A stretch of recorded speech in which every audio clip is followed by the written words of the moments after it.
ও মা গো! Good morning বন্ধুরা, সবাই কেমন আছে? আশা করছি ভালো আছে। আমি অনেক ভালো আছি। আমি বিশাখা, আমি চলে এসেছি আরও একটা নতুন ব্লগ ভিডিও নিয়ে। তো আমরা গেছিলাম রাম মন্দিরে পুজো দিতে, পুজো দিয়ে চলে এসেছি। গুড মর্নিং বললাম কারণ এখনও 8 মিনিট বাকি আছে 12টা বাজতে। তো আমরা 10:30টার দিকে গেছিলাম, 10:30 11টার দিকে 1 ঘন্টা পুজো কমপ্লিট হয়ে গেছে, চলে এসেছি। এই যে যাচ্ছে আজকে দুই ভাইকে, তো এটা একই ড্রেস পরিয়ে নিয়ে গেছিলাম, ঝক করে। আর সকাল থেকে আমরা কেউ কিছু খাইনি। কেউ কিছু বলতে তো আমি, তোমাদের দাদা ভাই, আমরা পুরো জ্বলন্ত উপোস ছিলাম। গিয়ে ওখানটায় পুজো দিয়ে ওখানে প্রসাদ খেয়ে এই বাড়িতে আসছি। তো চলো, এখন খিদে তো পেয়েছে খুব জোরে, যেহেতু সোনা ফিটিং করে, ড্রেস ফিটিং করে। আমার খিদে প্রচুর জোরে পেয়েছে, আর আমার থেকে বেশি ওর খিদে পেয়ে গেছে। এই যে গেছিলাম 1 ঘন্টা 1.5 ঘন্টা বাইরে, ও কিন্তু একবারও ফিট করেনি। তো চলো ওকে ফিট করাবো। আবার কি কালকে রাত্রে রান্নাবান্না আছে, ওগুলো বের করে গরম গরম করবে। তোমার গরম করে খেয়ে দিয়ে একটু শুয়ে পড়বো। আর আজকে হলো মার্চ মাসের 28 তারিখ, শনিবার। এরকম শনিবার আমরা হয়তো ট্রেনে, শনিবার কি রবিবার, যত সম্ভবত শনিবার হয়ে যাবে মন বলছে, কিন্তু মন বললেই শুধু হয় না।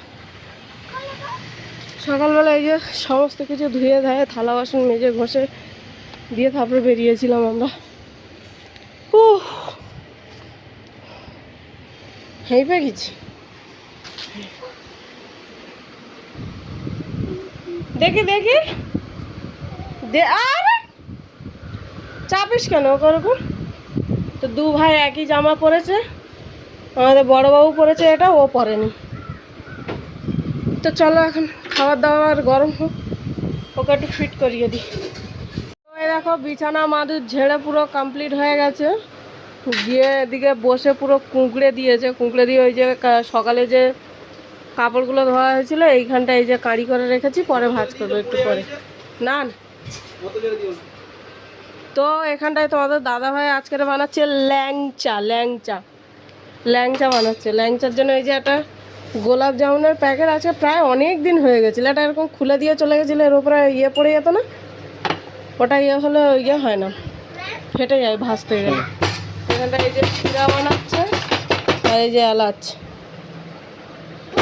ওই পাকা এলাচের দানাগুলো একদম ইয়ে করে দাও, গুঁড়ো করে, আর ওর সাথে ঠেসে দাও।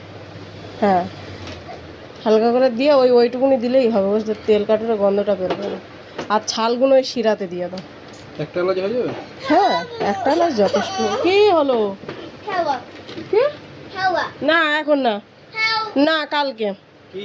ওই না না দেখাচ্ছিস, এক্ষুনি উল্টে পড়তিস। ওদিকে শুয়ে আছে, এদিকে ভেরিকিটি দেখাচ্ছে।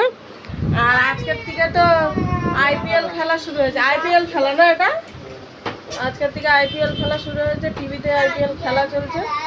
আর আমাদের আজকের রাত্রের খাবার হলো ঘুগনি আর পরোটা।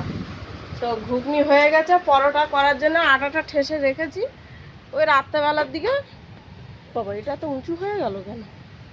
ঘুরপাক খাইয়ে দিয়েছে হ্যাঁ। তো রুটিটাকে সঙ্গে সঙ্গে করব, মানে খাওয়ার কিছুক্ষণ আগে করব, করে তারপরে খাওয়া গেলে এটা করে রেখে দিলে ইয়ে হয়ে যাবে, যেহেতু আমাদের এই আটা রাখার ইয়ে নেই, হটপট নেই।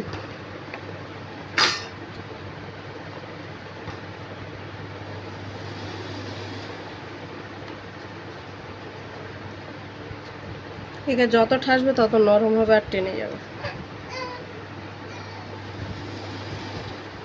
চলো এখন তোমাদের দাদা ভাই বানাক, আর ফোনে চার্জ নিয়ে একটু চার্জে বসাই।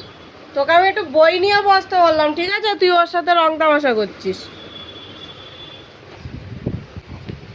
ও মা গো! তো দেখো গোলাপ জাম মিষ্টিগুলো যে তোমার দাদাকে বানিয়েছে কি সুন্দর ফুলেছে। আর আজকের রাতে হচ্ছে ঘুগনি আর লুচি। পরোটা করবো বলেছিলাম, কিন্তু পরোটা আর করিনি, লুচি করে ফেলেছি। চলো টাটা।